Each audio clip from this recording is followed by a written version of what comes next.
Bapak, Ibu, dan saudara-saudara yang dikasihi dan yang mengasihi Tuhan, kita berjumpa kembali dalam ibadah Patuan Berayat. Dan ini adalah ibadah Patuan Berayat dalam rangka persiapan yang kedua untuk perjamuan kudus Advent yang diundangkan oleh Tuhan untuk kita. Kita percaya bahwa melalui persiapan perjamuan ini, kita akan dilayakkan untuk menerima perjamuan kudus Tuhan. Bapak, Ibu, dan saudara-saudara yang dikasihi dan yang mengasihi Tuhan, mari kita bersama-sama mulai ibadah kita pada saat ini dengan pengakuan yang demikian.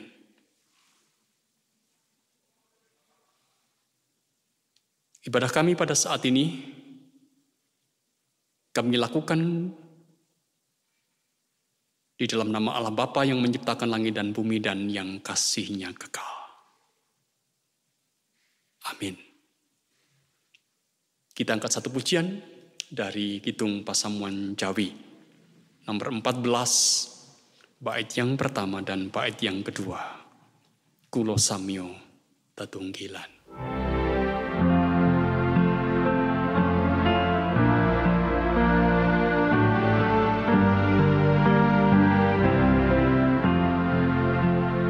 Kulo samyo tetunggilan ngabekti ring Pangeran wit sinungan kacekapan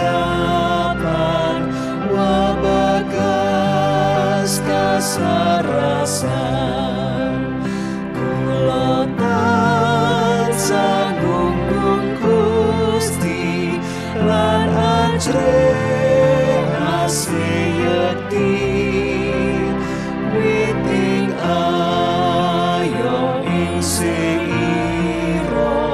sestu tentrem raharjo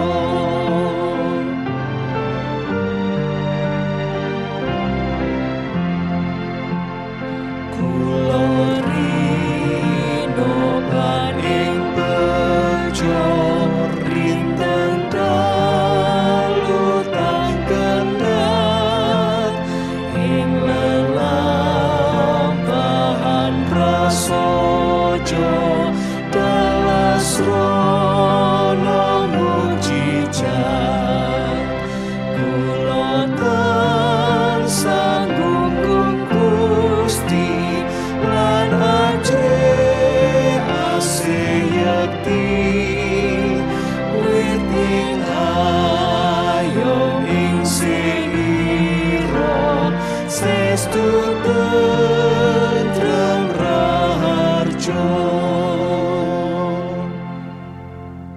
Kita akan berdoa untuk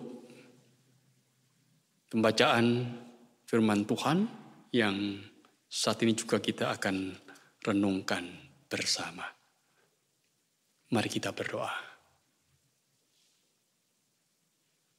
Ya Allah Roh Kudus, hadirlah di tengah-tengah kami. Terangilah mata hati, pikiran, dan jiwa kami. Mampukan kami untuk menerima, mengenal, mengerti, dan melakukan apa yang menjadi firman Tuhan. Engkau ya Allah Roh Kudus yang akan berikan kekuatan bagi kami yang mewartakan ataupun juga yang mendengarkan. Sehingga kebenaran firman-Mu ya Allah sungguh-sungguh akan menjadi nyata dalam kehidupan kami. Kami menyandarkan pengakuan dan doa kami hanya dalam nama Tuhan Yesus. Amin.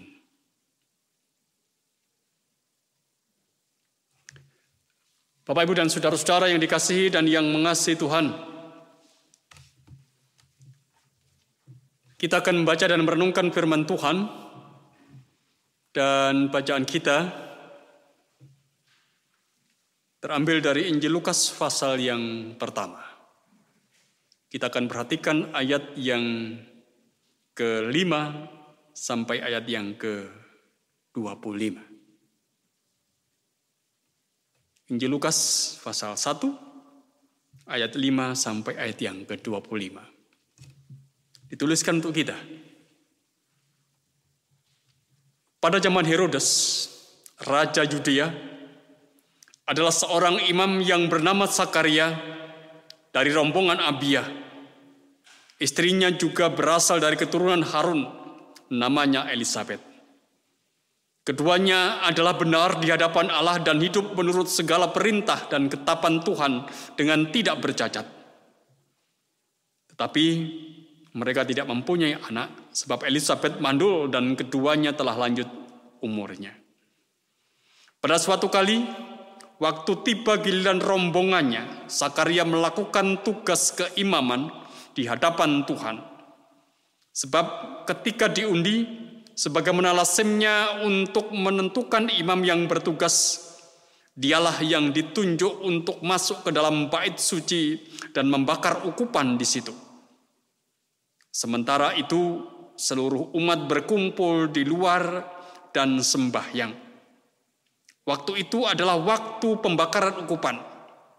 Maka tampaklah kepada Sakaria seorang malaikat Tuhan berdiri di sebelah kanan mezbah pembakaran ukupan. Melihat hal itu ia terkejut dan menjadi takut.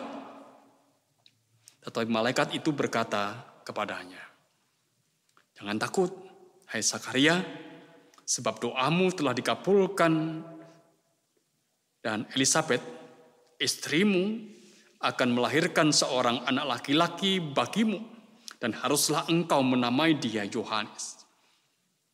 Engkau akan bersukacita dan bergembira, bahkan banyak orang akan bersukacita atas kelahiran itu, sebab ia akan besar di hadapan Tuhan. Dan ia tidak akan minum anggur atau minuman keras, dan ia akan penuh dengan Roh Kudus, mulai dari rahim ibunya. Ia akan membuat banyak orang Israel berbalik kepada Tuhan Allah mereka. Dan ia akan berjalan mendahului Tuhan dalam roh dan kuasa Elia untuk membuat hati bapa-bapa berbalik kepada anak-anaknya dan hati orang-orang durhaka kepada pikiran-pikiran orang-orang benar, dan dengan demikian menyiapkan bagi Tuhan suatu umat yang layak baginya." Lalu kata Sakaria kepada malaikat itu, "Bagaimanakah aku tahu bahwa hal ini akan terjadi? Sebab aku sudah tua dan istriku sudah lanjut umurnya." Jawab malaikat itu kepadanya, "Akulah Gabriel yang melayani Allah, dan aku telah diutus untuk berbicara dengan engkau dan untuk menyampaikan kabar baik ini kepadamu. Sesungguhnya engkau akan menjadi bisu dan tidak dapat berkata-kata sampai kepada hari di mana semuanya ini terjadi, karena engkau tidak percaya akan perkataanku yang akan nyata kebenarannya pada waktunya." Sementara itu orang banyak menanti-nantikan Sakaria. Mereka menjadi heran bahwa ia begitu lama berada dalam bait suci. Ketika ia keluar, ia tidak dapat berkata-kata kepada mereka, dan mengertilah mereka bahwa ia telah melihat suatu penglihatan di dalam bait suci. Lalu ia memberi isyarat kepada mereka, sebab ia tetap bisu. Ketika selesai jangka waktu tugas jabatannya, ia pulang ke rumah. Beberapa lama kemudian Elisabet, istrinya, mengandung, dan selama 5 bulan ia tidak menampakkan diri, katanya, "Inilah suatu perbuatan Tuhan bagiku, dan sekarang ia berkenan menghapuskan aibku di depan orang." Demikian bacaan firman Tuhan. Yang berbahagia adalah setiap orang yang mendengar dan melihara firman Tuhan ini dalam hidupnya. Amin. Bapak, Ibu, dan saudara-saudara yang dikasihi dan yang mengasihi Tuhan. Kita mengakui dalam hidup ini, terutama dalam kehidupan pelayanan kita, betapa sering dalam hidup pelayanan, sengaja atau tidak, kita membatasi pekerjaan pelayanan hanya untuk pemenuhan prosedural dan ritual bait Allah saja. Atau untuk segala sesuatu yang hanya berhubungan dengan ritus-ritus, dengan upacara, dengan ibadah di bait Allah atau di gereja. Oleh karena itu, saudara-saudara, tak jarang kemudian kita dalam hidup pelayanan seperti ini merasa gamang, kemudian merasakan hambar, merasa bisu, merasakan kalau boleh dikatakan seperti api itu redup, seperti api yang ditaruh di bawah gantang atau pelita yang ditaruh di bawah gantang. Pelayanan kok tidak ada greget begitu. Tentu saya tidak hendak mengatakan bahwa ritual itu tidak penting. Apalagi berkata bahwa ritual itu adalah hal yang salah. Tentu tidak demikian. Saya mau mengatakan begini, Bapak, Ibu, dan saudara-saudara. Saya mengatakan ritual itu penting. Sebab ritual itu adalah bagian dari ibadah. Allah menghendaki hal itu. Agama dan ibadah tanpa tatanan ritual akan menjadi liar atau akan menjadi kacau. Ibadah ritual itu, saudara-saudara, itu kudus dan dikehendaki, diperintahkan oleh Allah. Kalau kita perhatikan di dalam Taurat, itu sangat jelas. Ataupun juga seperti yang disampaikan oleh Tuhan Yesus dalam berbagai macam pokok pengajarannya. Jadi ibadah sebagai hal yang ritual untuk hidup orang yang percaya itu harus tetap dilakukan.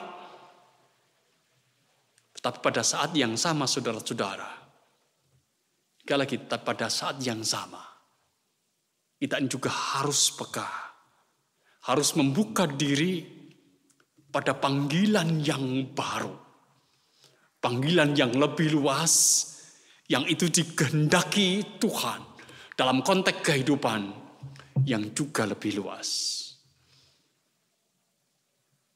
Mari perhatikan, saudara-saudara, apa yang menjadi teks bacaan kita pada saat ini. Digambarkan dengan sangat jelas intervensi Allah, campur tangan Allah atas rutinitas pelayanan Sakaria di bait Allah. Jadi Allah intervensi dalam kehidupan Sakaria, dalam tugas pelayanannya di bait Allah. Bagaimana Tuhan berintervensi? Tuhan melakukan intervensi dengan memperluas panggilan dan pelayanan itu. yakni dengan membuka kandungan Elisabeth istrinya, dengan memberikan anak yang dikatakan akan dinamai dengan nama Yohanes, yang berarti Tuhan itu memberikan rahmat. Nah, dengan ini saudara-saudara, sebenarnya Allah mau memperkenalkan kepada Sakaria. Allah mau memperkenalkan kepada Sakaria, memperkenalkan sebuah rahmat yang baru. Rahmat yang baru seperti apa, saudara-saudara? Rahmat yang baru bahwa anak yang dikandung oleh istrinya, oleh Elisabeth, yang nanti juga akan dilahirkan, itu nantinya tidak lagi menjadi imam dan melayani bait Allah, melainkan akan hidup di gurun, menjadi suara atau menjadi jalan bagi kehadiran Sang rahmat besar bagi dunia. Jadi saudara-saudara, cerita tentang Sakaria Ini mau mengatakan kepada kita, ternyata rahmat Allah itu tidak hanya hadir di dalam ritual ibadah bait Allah saja. Tetapi rahmat Allah itu hadir melalui sosok pribadi yang menjadi juru selamat dunia. Dan itu sedang dikerjakan Allah melalui pasangan Yusuf dan Maria. Di Bethlehem, di kota kecil. Itu pada akhirnya. Tetapi pada saat itu memang ada di Nazaret. Sementara di Yerusalem, saudara-saudara, di bait suci, Zakaria dan istrinya dipanggil untuk apa? Untuk turut mempersiapkan jalan bagi lawatan rahmat Allah yang besar itu bagi dunia. Ya itulah sebenarnya saudara-saudara, yang kita boleh mengatakan itulah intervensi Allah dalam pelayanan Zakaria. Dan saya kira ini adalah hal yang sangat relevan untuk menjadi poin refleksi kita, poin refleksi pelayanan kita sebagai gereja Tuhan. Yang sebenarnya ingin mengatakan kepada kita saudara-saudara, bahwa pelayanan di gereja itu adalah pelayanan yang diingatkan dan didorong untuk mulai terbuka akan jaringan atas kerjasama dengan pihak yang lain. Mengapa demikian? Mari kita renungkan kembali. Sebab jangan-jangan, sekali lagi jangan-jangan, rahmat Allah yang besar itu sedang dikerjakan oleh Allah itu berada di luar sana. Di tempat yang tidak kita sangka-sangka. Jauh dari ritual di gereja, jauh dari ritual di bait Allah. Bukankah melalui kisah Zakaria kita disadarkan bahwa rahmat Allah yang besar itu tidak terjadi di bait Allah. Tidak terjadi di Yerusalem, melainkan di Bethlehem. Memang saudara-saudara kita tahu, dan kita juga mengakui, Zakaria pada saat itu mendapatkan rahmatnya sendiri. Istrinya mengandung, itu tentu adalah rahmat yang sangat besar. Tetapi kita juga disadarkan pula bahwa kelahiran Yohanes, anak Zakaria yang menjadi rahmat besar itu baru jalan pembuka. Jalan pembuka bagi rahmat yang lebih besar, yaitu bagi kedatangan Mesias yang sesungguhnya. Oleh karena itu, sebenarnya kita bisa menghayati, bisa jadi bahwa ritual di gereja, ritual di bait Allah, yang sering kita anggap sebagai yang utama itu saudara-saudara, sesungguhnya hanyalah jalan pembuka bagi kehadiran rahmat Allah yang sesungguhnya, yang sedang dikerjakan oleh Allah di luar sana. Siapa tahu, seperti yang terjadi pada peristiwa Zakaria ini kan. Saudara-saudara yang dikasihi dan yang mengasihi Tuhan, kisah Zakaria ini sebenarnya membuka kesadaran kita supaya kita sebagai satu persekutuan, supaya kita sebagai gereja itu terbuka pada setiap karya Allah. Karya Allah yang tidak hanya di bait Allah, tetapi juga di luar bait Allah. Karya Allah yang tidak hanya di Yerusalem, tetapi juga di Bethlehem. Tidak hanya di bait Allah saja, tetapi juga di luar bait Allah. Inilah sebenarnya yang mau diingatkan kepada kita. Ketika kita ada dalam kesadaran untuk menerima perjamuan kudus Tuhan, mari kita mengingat perjamuan kudus yang kita terima Itu kita terima di bait Allah. Kita terima di gereja. Tapi sesungguhnya saudara-saudara, di manakah tubuh dan darah Yesus diberikan? Bukan di bait Allah, bukan? Di sana. Di Golgota, di sana. Di Kalvari. Oleh karena itu, ketika kita bersama-sama menyiapkan diri untuk menerima perjamuan kudus Tuhan, mari kita mengingat, aku siap untuk menerima rahmat-Mu, menerima roti, menerima anggur di bait Allah, menerima keselamatan di bait Allah, di gereja Tuhan. Tapi sungguhnya aku juga sadar, aku mau menerima tubuh dan darah-Mu yang Engkau berikan di Golgota itu. Penghayatan inilah saudara-saudara, yang sekiranya akan tetap ada dalam kehidupan kita. Membuka wawasan baru bagi kehidupan kita. Rahmat Allah itu harus kita kerjakan. Bukan hanya di bait Allah, bukan hanya di gereja, tapi di lingkup yang lebih luas. Di mana Tuhan akan menempatkan kita dan membawa kita ke sana. Amin.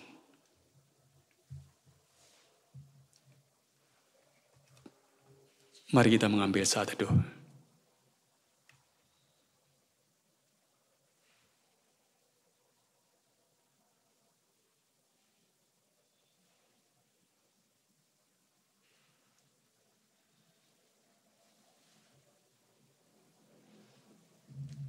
Jemaat kasih Tuhan, kita akan menanggapi apa yang menjadi firman Tuhan yang boleh kita renungkan dengan kita akan menyanyi satu pujian dari Kidung Pasamuan Jawi nomor 198. Kita nyanyikan bait yang pertama, bersamaan dengan itu pula kita akan memberikan persembahan untuk Tuhan. Lampaing Gesang Puniki.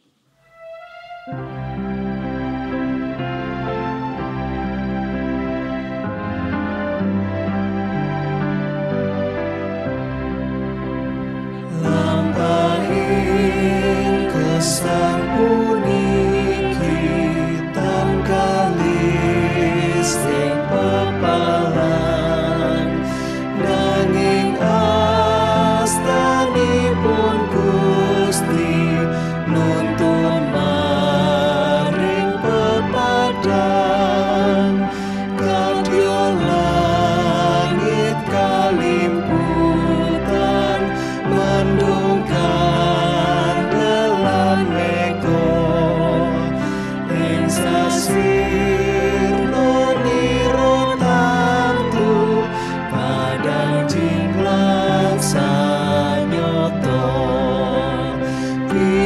Jawa Mijil Pluwung mengku janji prasetyo sasising sisanantyo kluwung sing Gusti.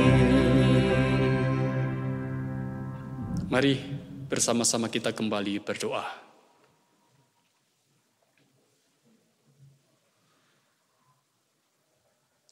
Terima kasih ya Tuhan untuk karya indah-Mu yang sudah Engkau nyatakan bagi kami pada saat ini. Kau berikan kesempatan bagi kami untuk menghidupi kehidupan spiritualitas kami melalui peribadatan. Biarkan apa yang boleh kami rasakan dalam peribadatan ini akan membawa kami semakin menyadari akan kebaikan Tuhan yang nyata dalam hidup ini. Kami boleh bersyukur karena Engkau membawa kami untuk senantiasa mengedepankan kehidupan persekutuan. Karena sesungguhnya kami tidak bisa melepaskan diri dari kehidupan persekutuan ini. Siapapun juga yang ada hidup di dalam karya penyelamatan Tuhan Yesus juga harus dalam persekutuan itu. Ajari kami untuk terus dan terus mengedepankan kehidupan persekutuan sebagai yang mendasar dalam kehidupan kami. Sebagaimana Tuhan Yesus yang juga menjadi kepala gereja, menjadi kepala atas persekutuan kami. Terima kasih untuk firman-Mu yang sudah Engkau beritakan bagi kami. mengingatkan kepada kami supaya kami terbuka terhadap pelayanan baru yang Engkau bukakan bagi kami, yang tidak hanya berada di bait Allah tapi juga di luar bait Allah, tidak hanya di gereja tapi juga di lingkup di mana Engkau menempatkan kami, sebagaimana yang terjadi atas kehidupan Zakaria yang dibukakan wawasana bahwa dia tidak hanya berkarya di bait Allah tapi juga di luar bait Allah, Allah memberikan rahmat itu melalui kelahiran Yesus. Ajari kami, ya Tuhan, ketika pada saat ini kami juga bersiap diri untuk menerima perjamuan kudus-Mu, perjamuan kudus Tuhan di masa Advent. Kami sadar bahwa kami akan menerima tubuh dan darah Tuhan kami Yesus Kristus melalui roti dan anggur yang kami terima di bait Allah. Tapi kami juga sadar bahwa sesungguhnya itu sendiri Engkau berikan kepada kami di Golgota. Bahwa keselamatan itu Engkau nyatakan kepada kami. Supaya kami juga menyadari bahwa karya-Mu itu juga berada di luar sana. Bukan hanya di bait Allah dalam ritus-ritus ibadah. Terima kasih ya Tuhan jika Engkau akan memberikan kepada kami kekuatan dan kepekaan. Untuk terus menyadari akan karya-Mu yang indah bagi kehidupan kami. Meskipun itu di luar ritus-ritus ibadah yang kami lakukan. Bapa di sorga, Engkau yang akan menyiapkan diri kami masing-masing anak-anak-Mu untuk sungguh-sungguh percaya akan rahmat anugerah-Mu yang nyata dalam diri Tuhan kami Yesus Kristus.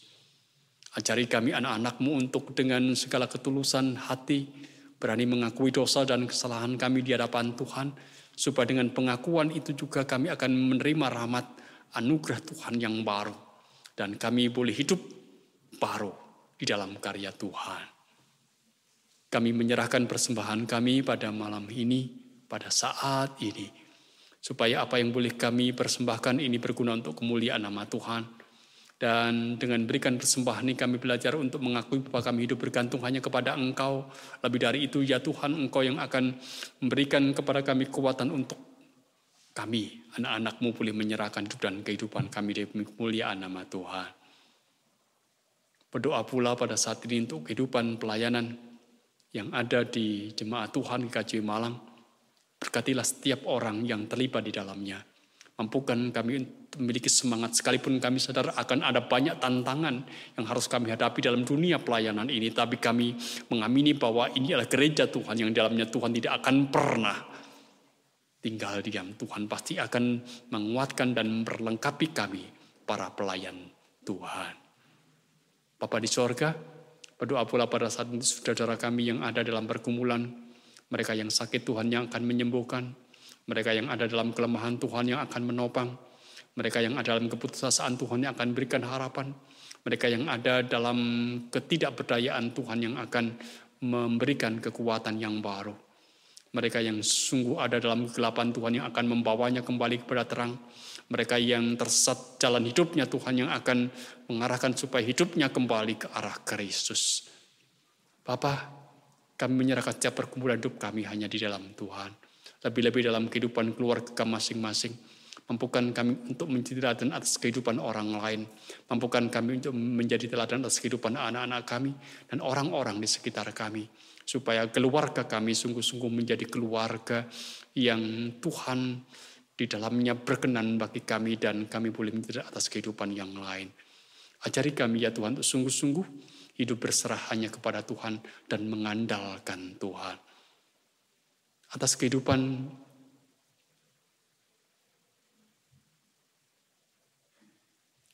dunia di mana kami hidup, kami menyerahkan kepada Tuhan. Engkau adalah Allah yang menjadi penguasa atas sejarah, yang juga akan mengarahkan kehidupan negeri kami dan dunia ini untuk tetap ada dalam damai sejahtera Tuhan. Bapa di sorga, Engkau Allah kami. Ajari kami untuk senantiasa percaya akan kebaikan-Mu yang Engkau nyatakan dalam setiap langkah kami.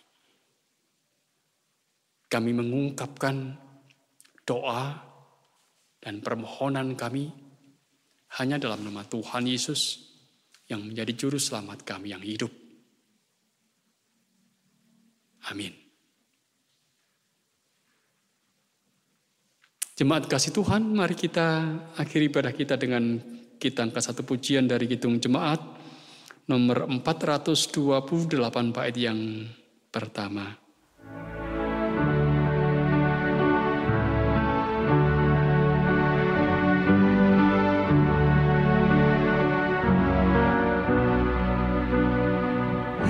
Lihatlah sekelilingmu, pandanglah ke ladang-ladang yang menguning dan sudah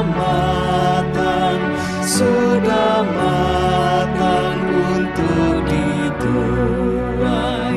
Lihatlah sekelilingmu, pandanglah ke ladang-ladang yang menguning dan sudah matang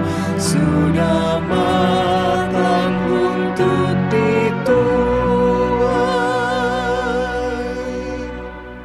Mari kita mohon berkat Tuhan. Damai dan sejahtera yang berasal dari Allah Bapa di dalam pengasihan Tuhan Yesus Kristus dan Roh Kudus, beserta dengan kita semua menjalani hidup saat ini dan selamanya. Amin. Demikian Bapak, Ibu, dan saudara-saudara, ibadah kita pada saat ini boleh kita akhiri, biarkan menjadi berkat, dan selamat mempersiapkan diri untuk memenuhi panggilan Tuhan dalam perjamuan kudus-Nya. Tuhan berkati kita.